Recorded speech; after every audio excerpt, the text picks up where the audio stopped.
দেখো, চলতরিৎ চ্যাপ্টারের একটি গুরুত্বপূর্ণ ক্যালকুলেটিভ প্রশ্ন কি বলেছে।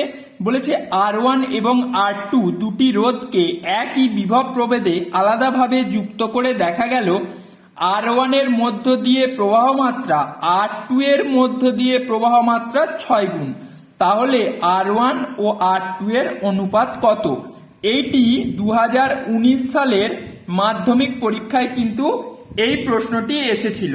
তো এর উত্তরটা কি হবে চলো আমরা দেখে নিই। তো এই কথাটি ভালোভাবে লক্ষ্য করো, R1 এর মধ্য দিয়ে যা প্রবাহ মাত্রা তা R2 এর মধ্য দিয়ে যে প্রবাহ মাত্রা তার 6 গুণ। অর্থাৎ যদি R1 রোধের ভালো করে দেখো, R1 রোধের মধ্য দিয়ে প্রবাহ মাত্রা আমি ধরে নিচ্ছি কত, I1 আমি ধরে নিচ্ছি, এবং R2 রোধের মধ্য দিয়ে প্রবাহ মাত্রা আমি ধরে নিচ্ছি কত, I2। এইবার এই কথাটা দেখো, R1 এর যা প্রবাহ মাত্রা তা R2 এর প্রবাহ মাত্রা 6 গুণ। অর্থাৎ এই I1 এর কত গুণ, 6 গুণ। অর্থাৎ আমি লিখতে পারি I1 = 6I2। এই ব্যাপারটাকে ভালো করে বুঝবে, তাহলেই অঙ্কটা হয়ে যাবে। মানে বলেছে R1 এর প্রবাহ মাত্রা হলো R2 এর প্রবাহ মাত্রা, অর্থাৎ I2 এর 6 গুণ। তাহলে এই ইকুয়েশনটা তোমরা বুঝতে পারলে। এবার আমরা ওহমের সূত্র থেকে লিখব, R1 রোধের ক্ষেত্রে বিভব প্রভেদ যদি V হয় তাহলে V = আমরা লিখতে পারি I1 R1।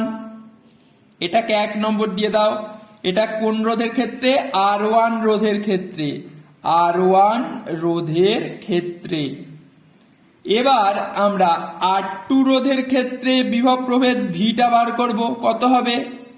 ওহমের সূত্র অনুযায়ী I2 R2, তাই তো? এটাকে 2 নম্বর দিয়ে দাও। এবার 1 নম্বর আর 2 নম্বর সমীকরণ তুলনা করে দাও। তাহলে আমরা কি লিখতে পারি? I1 R1 = I2 R2। আশা করি বুঝতে পারলে।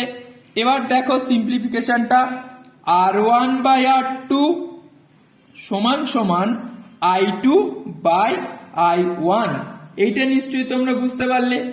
এবার দেখো R1/R2 যেমন আছে লিখে দিলাম, এই I2টাও যেমন আছে আমি লিখে দিচ্ছি, কিন্তু এই যে I1 যেটা আছে, এই I1 এর জায়গায় আমি এই 6I2টা লিখে দিতে পারি, তাই তো?